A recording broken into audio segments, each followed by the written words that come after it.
नमस्कार, आप देख रहे हैं एक्सप्रेस एमबीसी न्यूज और मैं हूं आपके साथ रवीक्षा शर्मा। चलिए रुक करते हैं आज की ताजा खबर की ओर। प्रदेश के मुख्यमंत्री विष्णुदेव साय ने बीजापुर जिले के गलगम प्रवास पर माओवाद पीड़ित परिवारों को प्रधानमंत्री आवास योजना अंतर्गत नवीन आवासों की चाबी प्रदान करने सहित अन्य पात्र परिवारों को आवास निर्माण स्वीकृति आदेश, राशन कार्ड और आयुष्मान कार्ड प्रदान किया। इस दौरान हितग्राहियों ने सरकार की सजग और संवेदनशील पहल के लिए मुख्यमंत्री को धन्यवाद दिया। मुख्यमंत्री विष्णुदेव साय आज बीजापुर जिले के उसूर तहसील के अंदरूनी गांव गलगम पहुंचे, जहां उन्होंने सीआरपीएफ के जवानों और स्थानीय ग्रामीणों से मुलाकात कर हालिया नक्सल विरोधी अभियान की सफलता पर चर्चा की। इस अभियान में सुरक्षा बलों ने करेगुट्टा की पहाड़ी पर 21 दिनों तक चले ऑपरेशन में 31 माओवादियों को मार गिराया और बड़ी मात्रा में हथियार बरामद किए। मुख्यमंत्री साय ने इस अभियान को नक्सल मुक्त छत्तीसगढ़ के लक्ष्य की ओर एक महत्वपूर्ण कदम बताया। मुख्यमंत्री ने कहा कि हमारे जवानों ने अदम्य साहस और समर्पण के साथ इस ऑपरेशन को सफल बनाया है। ये न केवल बीजापुर बल्कि पूरे राज्य के लिए एक बड़ी उपलब्धि है।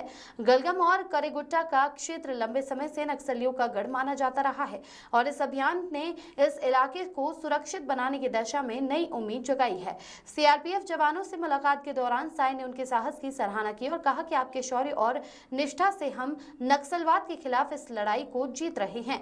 नक्सलियों के गढ़ गलगम में मुख्यमंत्री मिले सीआरपीएफ जवानों से। करेगुट्टा में सफल ऑपरेशन को लेकर मुख्यमंत्री विष्णुदेव साय ने जवानों को मिलकर हौसला अफजाई की और जवानों का मनोबल बढ़ाया। वहीं स्थानीय गांव के लोग भी मुलाकात कर जन समस्याओं को समझने की कोशिश करते हुए जल्द निराकरण करने की छत्तीसगढ़ के मुखिया से बात की और बीजापुर के लिए गलगम से रवाना हुए। रिपुदमन सिंह बैस की रिपोर्ट। कि आज के प्रेस वार्ता में इलेक्ट्रॉनिक्स मीडिया और प्रिंट मीडिया के सभी साथियों का बहुत बहुत अभिनंदन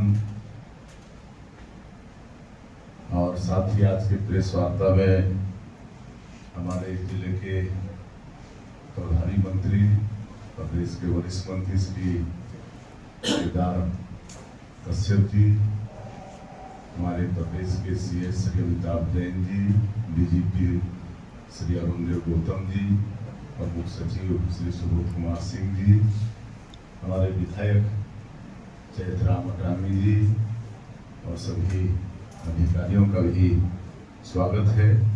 और सबसे पहले मैं आप मीडिया के साथियों का बहुत बहुत आभार करना चाहूँगा।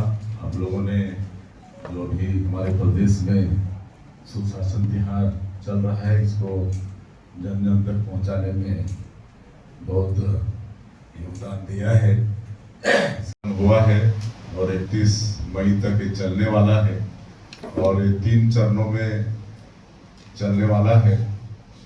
सबसे पहले चरण में हमारे अधिकारी लोगों के बीच में सुझाव पेटी लेकर गए और जो भी लोगों की समस्याएं थी उनको सुझाव पेटी के लिए ऑनलाइन भी व्यवस्था थी।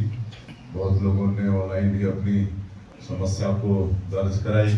उसके बाद दूसरे चरण में 20-25 दिनों तक हमारे अधिकारियों ने उन समस्याओं का समाधान किया और अब 5 मई से तीसरा चरण चल रहा है और इस तीसरे चरण में हम स्वयं, हमारे सभी मंत्रीगण, हमारे सांसद विधायकगण, हमारे निर्वाचित जनप्रतिनिधिगण सभी लोगों के बीच में जा रहे हैं। जगह जगह समाधान शिविर का आयोजन हो रहा है। 10 पंचायत 15 पंचायत का क्लस्टर बनाकर समाधान शिविर का आयोजन हो रहा है। वहाँ पर हमारे अधिकारी जो भी उस क्लस्टर की समस्याएं थी उसमें कितना का निदान हुआ, इस सब की पूरी रिपोर्ट जा रहे हैं। हम सब लोग जनता की समस्या को सुन रहे हैं और जो सरकार 1.5 वर्षों में उनके बुनियादी सुविधा के लिए एक तो मोदी की गारंटी के अधिकांश काम को पूरा किए हैं और नए राशन व्यवस्था है, बिजली पानी है, ये सब लोगों तक पहुंच रही है, नहीं पहुंच रही है। सब लोगों से सीधे मतलब किसी पेड़ के नीचे खटिया बिछाकर चौपाल लगाकर उनसे वार्तालाप कर रहे हैं और बड़ा अच्छा फीडबैक मिल रहा है। आज हमारा ये 13वां जिला है बीजापुर, और इसके पहले हम 11 जिले जा चुके हैं। वहाँ पर कहीं अचानक किसी पंचायत में उतर के चौपाल लगाए हैं, समाधान शिविर भी अटेंड किए हैं और जिलों का समीक्षा बैठक भी किए हैं। तो कुल मिला के बड़ा अच्छा फीडबैक है। और आज हम सबसे पहले तो मोलेर जो मतलब हम लोग की सरकार आने के बाद पहला कोई सुरक्षा कैंप खुला तो मोलेर में खुला, तो वहाँ पर गए। उस गांव में हम लोग वहाँ आंगनबाड़ी केंद्र भी गए, बच्चों से वहाँ पर मिले, राशन दुकान वहाँ भी गए। आज भी वहाँ के लोग, हमारी माताएं बहनें राशन ले रही थी, उनसे भी सब पूछताछ किए।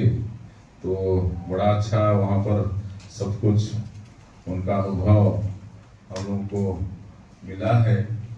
और वहाँ गाँव वालों की तरफ से काफ़ी मांगे आई। एक तो वहाँ पर एक माता मंदिर है अंदल कुसुम, उनकी आराध्य देवी हैं, तो उसके जीर्णोद्धार की मांग उनके तरफ से हुई, तो उसके लिए 4 लाख रुपया की घोषणा किए हैं। उसी तरह से वहाँ पर उप स्वास्थ्य केंद्र बनाने के लिए उसकी घोषणा हुई है।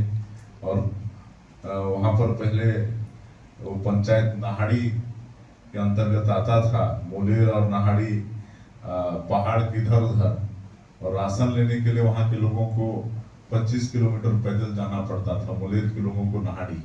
लेकिन हम लोग की सरकार आने के बाद पंचायत चुनाव हुआ तो उनको नया पंचायत मिला मोलेर, और आज उनके गांव में ही अनाज का दुकान हो गया, उनको अब जाना नहीं पड़ रहा है। वहाँ सीसी रोड वगैरह के लिए 5 लाख रुपए की वहाँ पर घोषणा किए हैं। और वहाँ पर आधार कार्ड, वनाधिकार का पट्टा, ये सब बहुत लोगों को मिला है। और बाकी कुछ लोग बचे हैं तो निर्देशित किए हैं कलेक्टर को कि जो भी बाकी है उनको जल्दी मिल जाए।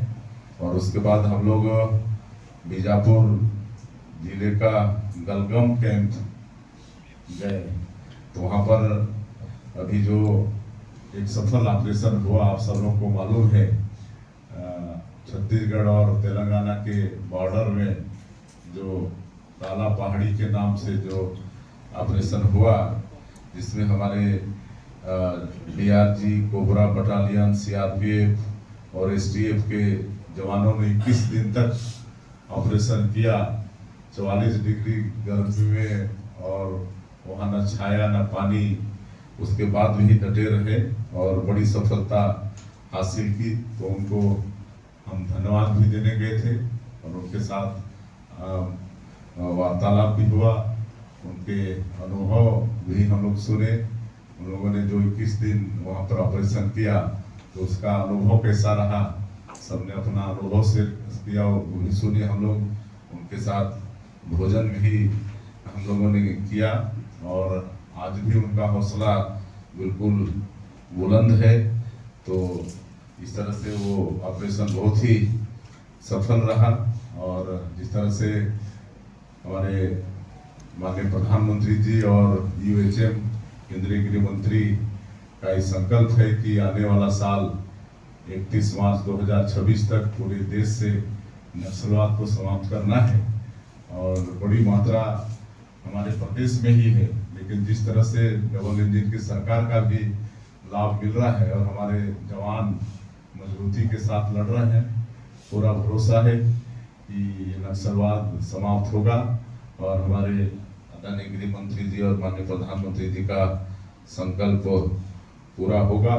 और चूंकि इतने दिनों से ये बस्तर संभाग पिछड़ा रहा है, नक्सलवाद कहीं ना कहीं उसमें बाधक रहा है, तो यहाँ पर विकास तेजी से हो, इसके लिए हमारी सरकार की पूरी प्राथमिकता है। और यहाँ पर जो फॉरेस्ट प्रोड्यूस है उसका कैसे वैल्यू एडिशन हो, और पर्यटन की भी अपार संभावना है। यहाँ पर चित्रकूट का जलप्रपात है, तीरथगढ़ का है, कुटुमसर गुफा है। तो आपका धुड़मारास गांव को अंतर्राष्ट्रीय पर्यटन संस्थान चयन किया है, तो पर्यटन की यहाँ पर संभावना है, तो कैसे यहाँ पर पर्यटन भी बढ़े, इस पर भी सरकार की चिंता है।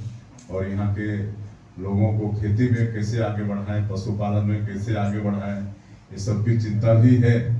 और यहाँ पर सिंचाई का साधन भी हम लोग बढ़ाना चाहते हैं, और बकरा पालन है, सुअर पालन, मत्स्य पालन, ये सब के लिए भी साल के बजट में ज़्यादा पैसा रखे हैं। यहाँ के लोगों को ये सब का सुविधा दिलाएंगे। और उसी तरह से आज एक जो आत्मसमर्पित लोग हैं नक्सलवाद से, उनका यहाँ पर एक स्किलिंग सेंटर चल रहा है, वहाँ भी गए, 90 लोग हैं, उनसे बातचीत किए। आज लोग बहुत खुश हैं, मतलब आत्मसमर्पण करके और विकास की मुख्यधारा से जुड़ के। तो उनको विभिन्न तरह का ट्रेनिंग दिया जा रहा है, राजमिस्त्री का ट्रेनिंग दिया जा रहा है। अगले कुछ महीने में उनकी ट्रेनिंग पूरी होगी तो एक रोजगार वो लोग स्वयं पकड़ पाएंगे। तो इस तरह से हम लोग की पुनर्वास नीति भी बड़ी अच्छी है, और इसका असर हो रहा है कि सैकड़ों लोग आत्मसमर्पण भी कर रहे हैं, और उनके साथ सरकार अच्छा न्याय करने वाली है। तो इस तरह से सरकार प्रयास कर रही है। और इस क्षेत्र में कई मांगे हैं, बड़ी बड़ी रोड। अब उनको धन्यवाद देना चाहेंगे, उनका आशीर्वाद मिला, हम लोगों को सरकार में बैठाए, और सरकार में हम लोगों को बैठाए हैं, तब ये सब हम लोग कर पा रहे हैं। उन क्षेत्रों में शांति व्यवस्था कायम करा पा रहे हैं, वहाँ पर दूरसंचार की व्यवस्था दे पा रहे हैं। तो उनका आशीर्वाद हमेशा हम लोग को मिलता रहे, यही उनसे अपेक्षा है। सर एक सवाल था। सर पूर्ववर्ती जो सरकार थी, कांग्रेस की सरकार, उस दौरान पत्रकारों पर कई मामले दर्ज किए गए, और उन प्रकरणों की उस पर जो है पिछले समय में एक प्रतिनिधिमंडल भाजपा से भी मिला हुआ था आपसे, उसको लेकर के कमेटी बनाई जानी थी। अभी तक हमारे पत्रकार साथियों को राहत नहीं मिल पाया, और उन प्रकरणों की जांच हो और जांच करके उस पर कार्रवाई जो लोग उसके लिए दोषी हैं उन पर। हमेशा से मीडिया वालों के साथ है और आगे भी रहेगी, और हम लोगों के काम से उसका अंदाजा आप सब लोग लगा सकते हैं। और पिछले समय पिछली सरकार में अनेकों बार पत्रकारों के साथ सरकार के लोगों के द्वारा और उनके पार्टी के लोगों के द्वारा दुर्व्यवहार हुआ, कहीं कहीं मारपीट भी हुई, लेकिन ऐसा हम लोग के इतिहास में कभी रहा नहीं है। भाजपा वालों की वो प्रवृत्ति नहीं है, और जो घटना की आपने जिक्र किया है उसमें निश्चित रूप से दोषीदार दंडित हुए हैं। और ये सरकार मतलब बिल्कुल किसी भी दोषीदार को बख्शने वाली नहीं है, कड़ी से कड़ी सजा ये सरकार दिलाती है। सब आप सब लोग 1.5 साल से देख रहे हैं। सर बीजापुर आत्मानंद में आउटसोर्सिंग जो है वो देखा जा रहा है, स्थानीय लोगों को पहली प्राथमिकता नहीं दी जा रही है। आत्मानंद स्कूल की बात की जाए भर्ती की, या फिर स्वास्थ्य विभाग में जो भर्तियां हो रही है उसमें भी आउटसोर्सिंग एक बड़ा मुद्दा देखा जा रहा है। क्या आपकी सरकार कटिबद्ध है इस विषय को लेकर? क्या स्थानीय को पहली प्राथमिकता दी जाएगी, क्योंकि बीजापुर आदिवासी बहुल क्षेत्र है और आप छत्तीसगढ़ के मुख्यमंत्री भी आदिवासी हैं?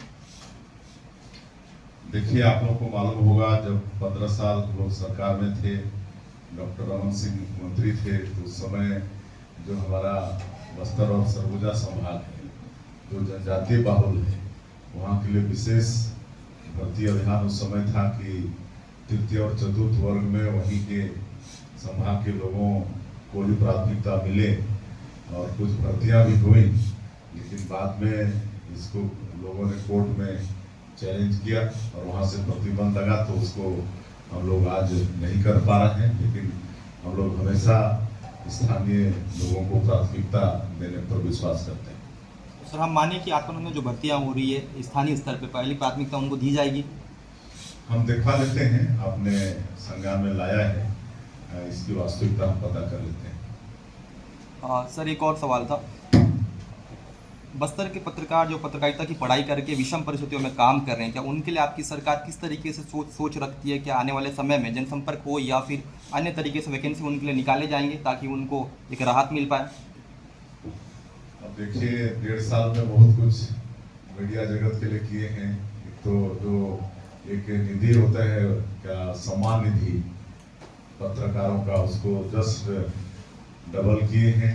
और रायपुर राजधानी है तो वहाँ पर जो प्रेस क्लब है उनका जो भवन है उसके रिनोवेशन के लिए भी 1 करोड़ रुपया वो भी दे रहे हैं। और जहाँ भी और क्षेत्र में जाते हैं तो उनकी जो भी कहीं आवास की समस्या, कहीं भवन की समस्या ये सब आती है तो सबका निराकरण का हम लोग प्रयास कर रहे हैं। सर, पत्रकार सुरक्षा कानून को लेकर के क्या अभी तक पेंडिंग नहीं चल रहा? चलिए उसको आगे देखते हैं। सर, सुशासन त्यौहार में सर एक अति गंभीर समस्या है सर। बैलडीला का जो लो एस्क का पानी आता है सर, चिरकंटी और कोटेर जैसे गांव है सर, वहाँ के जो बच्चे हैं, वहाँ के जो नौनिहाल बच्चे हैं, उनको सर लो एस्क का पानी पीना पड़ता है सर। और यहाँ तक से कि समस्या ये बनी है कि सर वहाँ बोरिंग की व्यवस्था अच्छे से नहीं हो पाई है। चलिए आपने संज्ञान में लाए हैं, आपको धन्यवाद, उसको दिखाते हैं।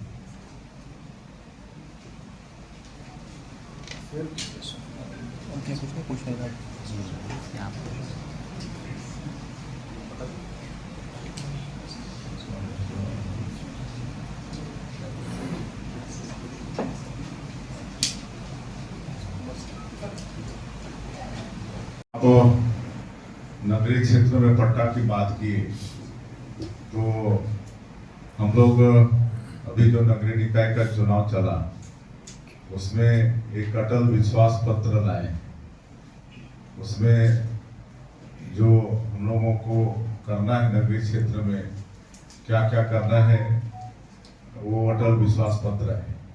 और अटल विश्वास पत्र पर और हमारे माननीय प्रधानमंत्री नरेंद्र मोदी जी पर और हम लोग जो 1.5 साल में काम किए हैं छत्तीसगढ़ की जनता के लिए, उस पर विश्वास करते हुए जो नगरीय निकाय का चुनाव संपन्न हुआ, आप सबको मालूम है कि बहुत बड़ा आशीर्वाद जनता का मिला और बहुत बड़ी जीत भारतीय जनता पार्टी ने हासिल की है। तो हमारी पूरी जवाबदारी है कि जो अटल विश्वास पत्र में नगरीय क्षेत्र के लोगों से हम लोगों ने वादा किया उसको पूरा करेंगे।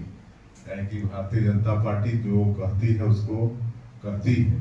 आप सब लोगों ने देखा है कि 1.5 साल में मोदी की गारंटी मिली, जो वादा था छत्तीसगढ़ की जनता से, अधिकांश वादों को हम लोगों ने बहुत ही कम समय में पूरा किया है। तो ये जो आप पट्टे की बात कर रहे हैं, निश्चित रूप से अटल विश्वास पत्र को आप पढ़िएगा, उसमें एक बिंदु ये भी है कि हम लोग इसके लिए कानून बनाएंगे और उनको पट्टा देंगे। नई उद्योग नीति भी लाए हैं तो उसमें भी रोजगार को विशेष प्राथमिकता दे रहे हैं कि जो उद्यमी 1000 करोड़ का निवेश करेगा या 1000 से ज्यादा लोगों को रोजगार देगा, उनको विशेष सहूलियत देंगे। और नई उद्योग नीति से प्रभावित होकर अभी तक हम लोग को 4.5 लाख करोड़ का निवेश का प्रस्ताव भी मिल गया है और काम भी शुरू हो गया है। आप लोगों को मालूम होगा कि सेमी कंडक्टर चिप्स बनाने का उद्योग का काम प्रारंभ हो गया है। आईटी डाटा पार्क उसका भी काम शुरू हो गया है। आने वाले समय में और भी बहुत उद्यम यहाँ पर आने वाला है। इसमें रोजगार को ही हम लोग प्राथमिकता दिए हैं और स्किलिंग सेंटर भी जगह जगह और विशेषकर इस क्षेत्र में जो हम लोग की पुनर्वास नीति से प्रभावित होकर जो नक्सली आत्मसमर्पण कर रहे हैं उनके लिए अलग से स्किलिंग सेंटर में रखकर उनको स्किलिंग करा रहे हैं। जैसे आज आवासीय रखकर, जैसे आज यहाँ पर नवोदय विद्यालय का हॉस्टल था, कितना सुंदर उसको रिनोवेट करा दिए, बहुत अच्छा भवन है। उसमें आज 90 बच्चे रह रहे हैं और वो राजमिस्त्री का प्रशिक्षण ले रहे हैं। तो इस तरह से खाली बीजापुर की बात नहीं है, सभी जिलों में जहाँ भी आत्मसमर्पण कर रहे हैं नक्सली, उनके सबके स्किल की और उसके बाद उनके रोजगार की चिंता हम लोग कर रहे हैं। सर, एक अंतिम सवाल, बीजापुर को आकर्षण के केंद्र बनाने के लिए जो यहाँ पे श्रमदान के अंतर्गत लोअर डंगरी पार्क में काफ़ी लोगों ने श्रमदान किया था, हर विभाग के लोगों ने उनकी उसमें भूमिका अदा की थी, लेकिन आज भी वो खंडर में तब्दील होने के लिए नज़र आ रहा है सर। तो इसको लेके क्या कहेंगे, बीजापुर में एक पार्क को लेके आपकी क्या मंशा है, क्या वाकई ये बेहतर पार्क बनाने के लिए सुनिश्चित करेंगे ताकि लोग वहाँ पे व्यवस्थित तरीके से वॉकिंग कर पाए, समय व्यतीत कर पाए? अटल विश्वास पत्र में बहुत वादे हैं, उसको एक बार आप अध्ययन कर लीजिएगा। हम लोग जितने भी प्रदेश के अंदर में शहर हैं सबको सुंदर और व्यवस्थित सब करने के लिए उसमें जनता से वादा है।